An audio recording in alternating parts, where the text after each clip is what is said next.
Hi, welcome to all of you again in my class. As you know that in my previous class we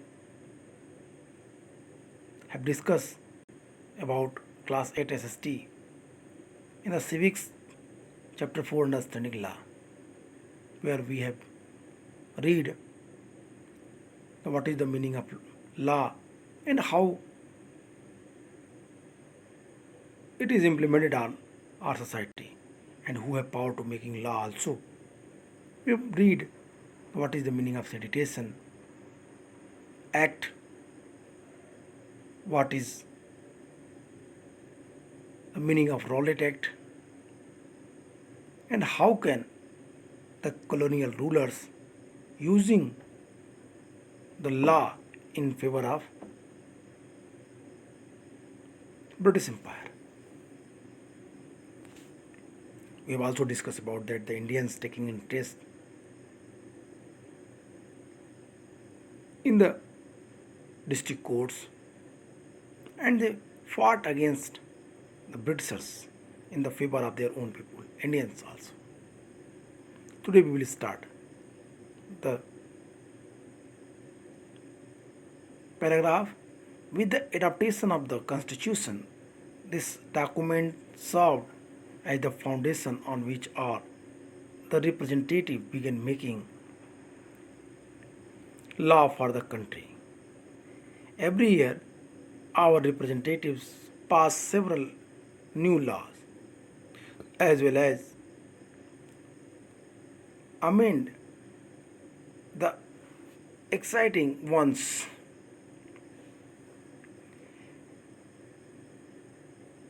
In your class 6 book, you read about the Hindu Succession Amendment Act 2005. According to this new law, son, daughters, and their mothers can get an equal share of the family property. Similarly, new law have been enacted to control pollution and the provides employment. How do people come to think and the propose uh, that a new law is necessary? You will read more about this in the next section. कहता है with the adaptation of the constitution, संविधान के जब हम लोगों ने संविधान को एक्सेप्ट किया, एडॉप्ट किया, the document serve as the foundations on which our representative began making law. कानून ने कुछ लोगों को, कॉन्स्टिट्यूंट असेंबली के मेंबर्स को जिम्मेदार व्यक्ति मानते हुए ये अधिकार दिया कि वो लोग भारतीयों के लिए एक ऐसे कानून, एक ऐसे नियम बनाए जो उनके लिए, उनके फेवर में हो. और यहाँ पे ये व्यवस्था कानून बनाने की भारत में शुरू हुई. संविधान की स्वीकृति मिलने के बाद ये दस्तावेज एक ऐसी फाउंडेशन स्टोन बने जिसके आधार पर हमारे रिप्रेजेंटेटिव्स, हमारे प्रतिनिधियों ने देश के लिए कानून बनाने लगे. ये जो कानून बनाए वो हर साल हमारे प्रतिनिधि, हमारे रिप्रेजेंटेटिव, जिसको हम कॉमन इलेक्शन के द्वारा इलेक्ट करके पार्लियामेंट भेजते हैं, उन लोगों ने समय समय पे कानून में सुधार किया. इस तरह के कानूनों के बारे में आप अपनी क्लास 6 स्टैंडर्ड की बुक में पढ़े होंगे. हिंदू सक्सेशन अमेंडमेंट एक्ट 2005 के बारे में, हिंदू उत्तराधिकार अधिनियम 2005 के बारे में. According to that act, it is clearly mention that कि यदि एक परिवार में बेटा, I mean to son, daughter and mother, after the death of head of family, property will be divided into equal part. कहता है अमेंडमेंट एक्ट 2005 के द्वारा ये क्लियर कहा गया है कि हेड ऑफ द फैमिली की मृत्यु के बाद प्रॉपर्टी को 3 बराबर भागों में बांटा जाएगा। एक हिस्सा पुत्र को, एक हिस्सा पुत्री को और एक हिस्सा माँ को दिया जाएगा। बराबर हिस्सा मिलेगा सबको। इस प्रकार जो पॉल्यूशंस है, जो जो ऐसी चीज़ें हैं जो नियम के अगेंस्ट हैं, उनको कंट्रोल करने में, उनको नियंत्रित करने में और लोगों को और समृद्ध बनाने में ये कानून बहुत महत्वपूर्ण भूमिका निभाते हैं। लोग इस निर्णय पर कैसे पहुंचे कि क्या नया कानून जरूरी है? लोगों को ये मालूम कैसे चलेगा कि क्या आप कानून बनाए जाने के लिए सही समय है, या कानून की जो कमियां हैं उसको कब दूर किया जाए? इस पे लोगों के अपने विचार कब आएंगे? वे कानून के प्रस्ताव को किस तरीके से पेश करते हैं? इनके बारे में आप नेक्स्ट सेक्शन में जरूर पढ़ेंगे। अब हम देखेंगे कि कानून किस तरीके से बनते हैं। How do new law come about? नए कानून किस तरीके से बनते हैं? कहता है सेम वही situations which I have discussed. We are going to read your next paragraph. How do new law come about? नए कानून कैसे बनते हैं? तो कहता है कि the parliament has an important role in making law. Parliament का बहुत ही महत्वपूर्ण रोल है कानून बनाने में। There are many way through which this take place and it is often the different group in the society that raise the need for particular law. An important role for the parliament is to be sensitive to the problem faced by people. Let us read the following story to understand how issue of the domestic violence was brought to the attention of parliament and the process adopted for this issue to become law. कहता है कि parliament को अधिकार है कि वो कानून बना दें।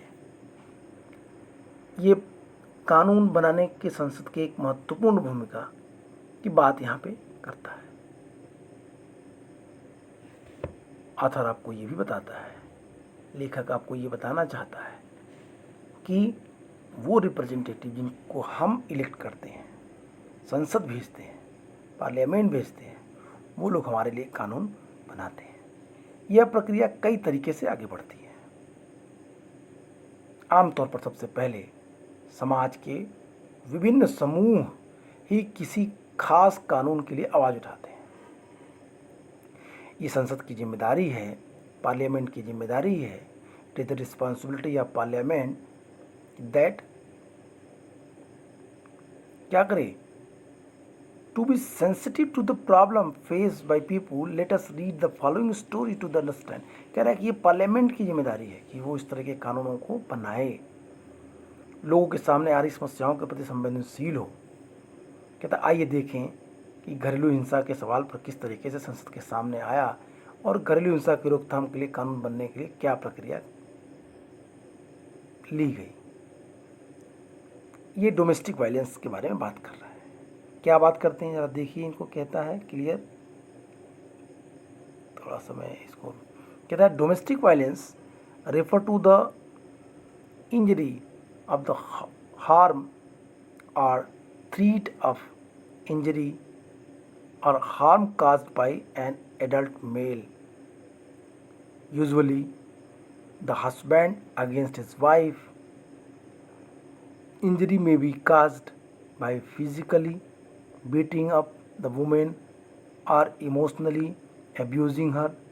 Abuse of the woman can also include verbal, sexual, and economic abuses. The Protection of Women from Domestic Violence Act 2005 extend the understanding on the term the domestic to include all women who live or have lived together and share the household with the male member who is preparing the violence. This is the domestic violence. कह रहा है जब परिवार का, what is the meaning of domestic violence, तो कहता है कि जब परिवार का कोई पुरुष सदस्य, आमतौर पर पति, मेल, घर की किसी औरत, फीमेल मेंबर को अपनी पत्नी के साथ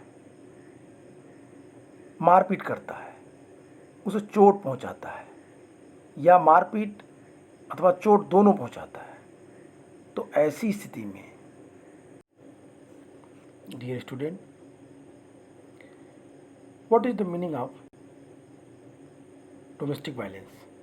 डोमेस्टिक वायलेंस क्या है? कह रहा है इस संबंध में आपको एक ऑथर पैराग्राफ में समझाना चाहता है। डोमेस्टिक वायलेंस कहता है कि जब परिवार का कोई पुरुष सदस्य, मेल, आमतौर पे पति, घर की किसी औरत, आमतौर पे पत्नी, फीमेल मेंबर के साथ मारपीट करता है, उसे चोट पहुंचाता है, अथवा मारपीट और चोट दोनों की धमकी देता है, थ्रेटेंड करता है उसे, तो इसको घरेलू हिंसा कहा जाता है, इसे डोमेस्टिक वायलेंस कहा जाता है। Domestic violence refer to the injury और harm or threat of injury or harm caused by an adult male, usually the husband, against his wife. Injury may be caused by physically beating up woman or emotionally abusing her. Abuse of the woman can also include the verbal, sexual, and economic abuse. The protections of women from the Domestic Violence Act 2005 extend the understanding of the term domestic to include all women who live or have lived together in shared the households with the male member who is perpetrating the violence. कहता है कि ये जो परिभाषा दी गई है, definition दिया गया है डोमेस्टिक वायलेंस की, इसमें जो घरेलू हिंसा के बारे में बात की गई कि यदि कोई कभी परिवार के पुरुष सदस्य को द्वारा किसी महिला सदस्य को, specially in the special case में देखेंगे तो हस्बैंड के द्वारा वाइफ को मारना, पीटना या उनकी धमकी देना, यही घरेलू हिंसा माना जाता है। कहता है कि जब फीमेल को यह नुकसान शारीरिक, मारपीट या भावनात्मक शोषण के कारण पहुंच सकता है, यह शोषण एक्सप्लॉयटेशंस मौखिक हो सकता है, वर्बल, यौन या सेक्सुअल हो सकता है, इकोनॉमिक हो सकता है, तो इसके लिए डोमेस्टिक वायलेंस एक्ट 2005 आया, जिसमें महिलाओं की सुरक्षा की परिभाषा ने घरेलू शब्द की समझ को और अधिक व्यापक बना दिया। अब ऐसी महिलाएं भी घरेलू दायरे में आने लगी या घरेलू दायरे का हिस्सा बनी, जो हिंसा करने वाले पुरुष के साथ एक ही मकान में रहती हैं या रह चुकी हैं। It means the protections of women act 2005 में डोमेस्टिक वायलेंस के एरिया को काफ़ी बढ़ा दिया गया। यदि आप नीचे के कार्टून को पढ़ें तो उसमें आपको इसे समझने में आसानी होगी। Here I will not discuss this cartoon, here we will continue the next paragraph. आपने क्या समझा? It is your homework that you have to read this cartoon and try to understand what is the meaning of law and what is domestic violence. Here, as the above example show the role of citizens in the crucial in the helping parliament frame different concern that the people might have into the law, from the establishing the need for a new law to its being passed at the every stage of the process. The voice of the citizens is crucial element. This voice can be heard through TV, reporters, newspapers, editorials, radio broadcast, local meeting, all of which help in making the work that the parliament does more accessible and the transparent to the people. इस उदाहरण से ये साफ हो जाता है जो cartoons में दिए गए हैं कि नागरिकों की भूमिका कानून बनाने में कितनी अहम है। वे जनता की चिंताओं को कानून के दायरे में लाने के लिए संसद की मदद कर सकते हैं। इस प्रक्रिया इस प्रोसेस के हर चरण में नागरिकों की आवाज़, नागरिकों के मत काफ़ी महत्वपूर्ण रखते हैं, मायने रखते हैं, और उनकी आवाज़ टेलीविज़न रिपोर्ट के माध्यम से, अखबारों के माध्यम से, रेडियो प्रसारणों के माध्यम से, एडिटोरियल्स के रूप में, सभाओं में या इनके माध्यम से उसको सुनी जा सकती है या इस बात को रखी जा सकती है। इन सारे संचार माध्यमों के जरिए संसद का काम ठोस और पारदर्शी तरीके से जनता के सामने आ जाता है। Dear student, you have remember, अभी गवर्नमेंट ऑफ इंडिया ने कई सारे रूल्स बनाए, आर्टिकल 370 को हटा दिया, 3 तलाक रूल्स पास किए गए कि अब मुस्लिम फैमिली में पुराने ट्रेडिशनल मेथड्स की जगह अब कॉन्स्टिट्यूशनल प्रोविजंस के थ्रू ही डाइवोर्स हो सकते हैं। तो ये जो सुधार हो रहे हैं इसमें इनकी बड़ी योगदान है। Can unpopular and controversial law, we are going to read कुछ अलोकप्रिय और विरोधाभासी जो कानून हैं उनके बारे में हम पढ़ने जा रहे हैं। Let us now look at the situation where the parliament passes law that turn out to be very unpopular. Sometimes a law can be the constitutionally valid and hence legal, but it can continue to be unpopular and unacceptable to people because they feel that the intimations behind it is unfair and harmful. Hence, people might criticize the law, hold public meeting, write about its newspaper, reports, or TV news channels, etc. In the democracy, like our citizens can express their unwillingness to accept the repressive law framed by the parliament. When the large number of people begin to feel that the wrong law has been passed, then there is the pressure on the parliament to change this. For example, the various municipal law on the use of space, which the municipal limits often make the hawking of the streets, vending illegal.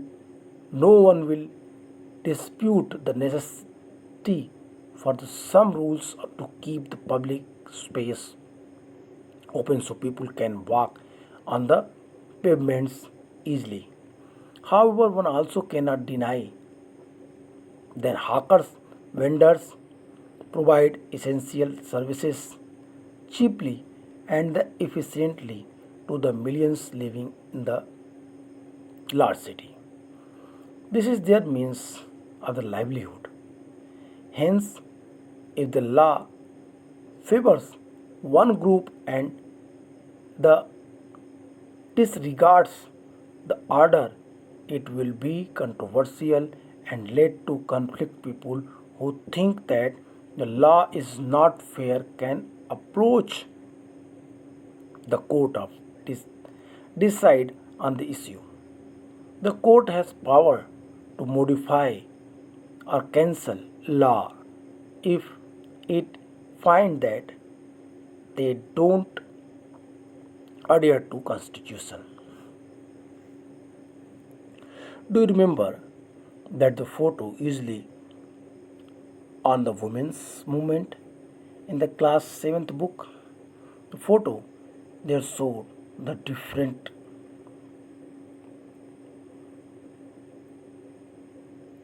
ways in which citizens can protest, campaign, and show the solidarity. The following pictures point out other way in which people protest unjust law. We need to remember that our role as citizens does not end with election or representatives. Citizens does not end with electing a representative.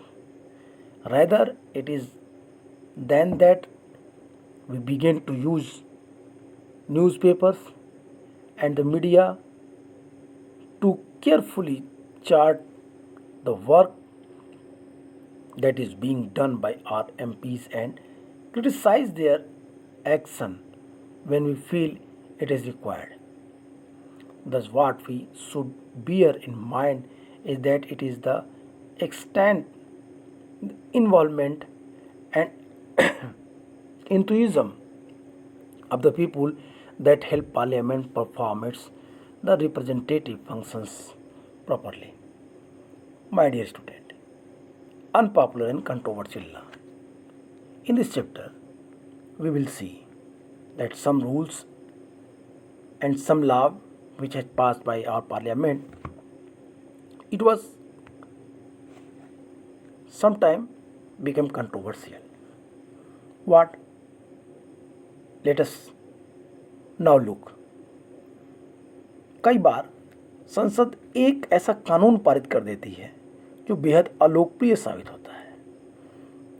ऐसा कानून, ऐसा law जो constitutional रूप से illegal होने के, constitution रूप से लीगल होने के कारण कानूनन सही हो सकता है, फिर भी वहाँ लोगों को रास नहीं आता। कुछ ऐसे नियम कानून बन जाते हैं जो कॉन्स्टिट्यूशनली तो सही होते हैं, लेकिन लोगों को वो रूल्स लोगों के फेवर में नहीं होते। लोग उस कानून के अकॉर्डिंग अपने को सुविधाजनक नहीं मान पाते। ऐसा लगता है, उन्हें लगता है उनके पीछे की नीयत सही नहीं है। इसका सबसे अच्छा उदाहरण है CAA।